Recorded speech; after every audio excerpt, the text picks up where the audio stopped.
The Bhagavad Gita opens on a battlefield, a place where destinies will be decided and lives forever changed. Two massive armies face each other, ready for a war that will tear apart their families and their kingdom. A conflict that will echo through the ages. Leading one of these armies is the noble Arjuna, a skilled warrior known for his courage and righteousness, a hero in every sense. But as Arjuna surveys the battlefield, his heart sinks, weighed down by the gravity of the situation. He sees his beloved teachers, the very people who taught him the art of war. He sees his dear friends and relatives, those who have stood by him through thick and thin. He realizes with horror that this war will force him to fight and kill those he loves and reveres, a thought that shatters his resolve. This is Arjuna's terrible dilemma, a conflict between his duty as a warrior and his love for his family. He is a warrior, sworn to uphold Dharma, righteousness and duty, a path he has always followed. Yet how can it be righteous to kill his own kin? How can he justify such an act? How can he in good conscience be the instrument of their destruction? The questions torment him. Arjuna's inner turmoil throws him into deep despair, a darkness that clouds his judgment.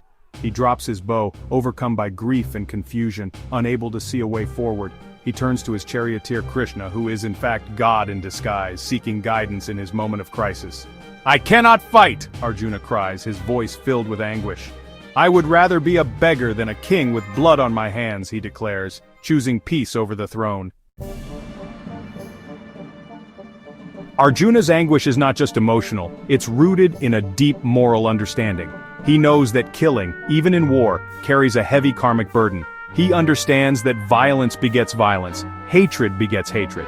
He sees the potential for this war to unleash a cycle of suffering that will last for generations. He argues that material victory is hollow if it comes at the cost of one's soul. He would rather live a simple life, begging for his food, than enjoy the spoils of a war won through such terrible bloodshed. Arjuna's stance raises profound questions about the true nature of victory and the consequences of our actions. His words resonate deeply with our own inner struggles. We too face moral dilemmas in our lives, moments when we must choose between right and wrong, duty and desire. Arjuna's crisis becomes a mirror to our own hearts, forcing us to confront our own values and the choices we make. Centuries earlier and worlds away, William Shakespeare explored a similar moral crisis in his tragedy Macbeth. Macbeth, a valiant Scottish general, encounters three witches who prophesize that he will become King of Scotland. Consumed by ambition and spurred on by his ruthless wife, Lady Macbeth, he murders King Duncan and claims the throne for himself. Initially, Macbeth justifies his actions as necessary for fulfilling his destiny. But his conscience soon begins to torment him. The very act he committed to gain power, the murder of his king, a guest in his own home, fills him with unbearable guilt and paranoia. He becomes a tyrant, haunted by fear and suspicion, sacrificing his integrity and sanity on the altar of ambition. Macbeth's guilt manifests in terrifying hallucinations. He sees the ghost of Banquo, his friend and fellow general whom he murdered to secure his throne. Lady Macbeth, too, crumbles under the weight of her conscience. She sleepwalks, desperately trying to wash away the imagined bloodstains on her hands. A chilling portrayal of the indelible marks that guilt leaves on the soul. Shakespeare masterfully depicts the psychological toll of acting against one's conscience. Macbeth's descent into madness serves as a stark warning about the corrosive power of guilt and the self-destructive nature of unchecked ambition. His story, like Arjuna's, reminds us that true peace and happiness cannot be built on a foundation of violence and deceit. Arjuna, wrestling with his conscience on the battlefield, echoes Macbeth's growing horror. The weight of his decisions presses heavily upon him as he contemplates the moral implications of his actions. "What good is a kingdom gained at the cost of my soul?" he asks Krishna. His voice trembles with the gravity of his inner turmoil, seeking guidance from his divine charioteer.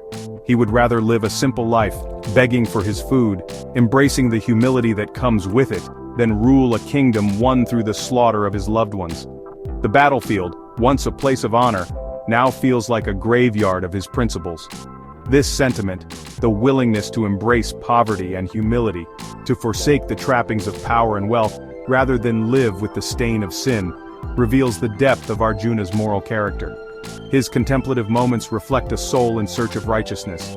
He understands that true wealth lies not in material possessions or power, but in the purity of one's conscience and the peace it brings. But in the purity of one's conscience. This inner peace, he realizes, is more valuable than any throne or treasure. He recognizes that inner peace is more precious than any earthly treasure. It is a sanctuary that no amount of gold can buy. His words serve as a powerful reminder in our materialistic world, where success is often measured by wealth and status, rather than the contentment of the soul, where success is often measured by wealth and status.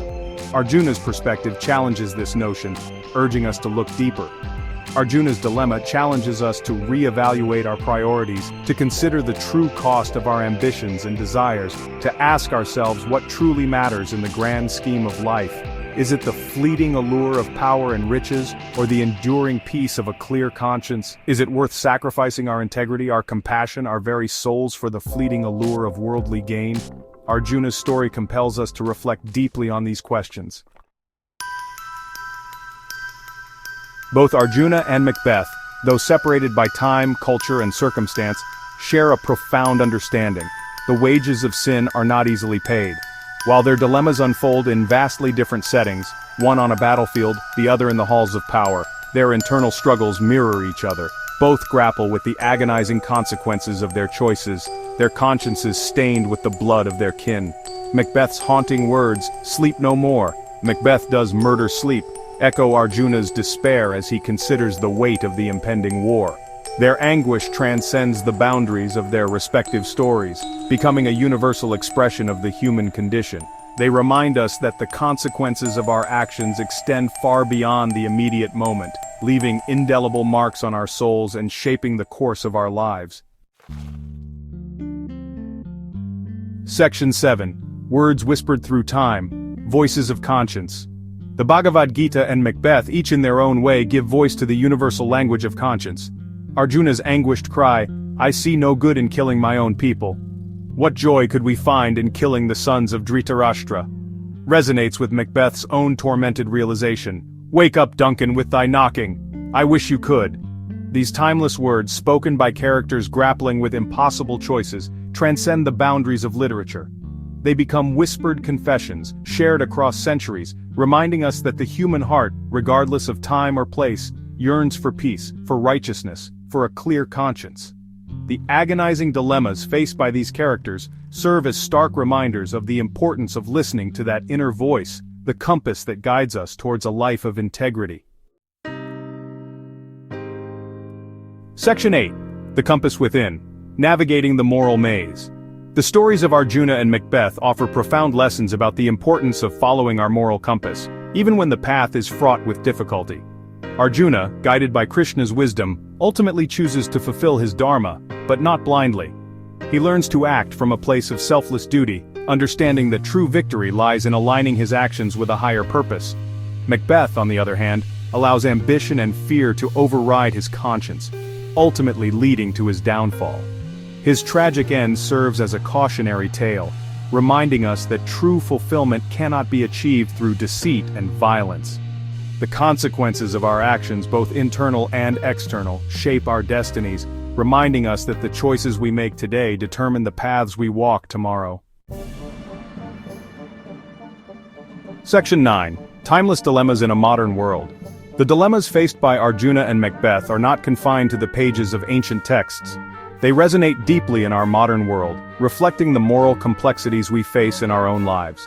From corporate boardrooms to political arenas, from personal relationships to global conflicts, we are constantly confronted with choices that test our values and challenge our sense of right and wrong.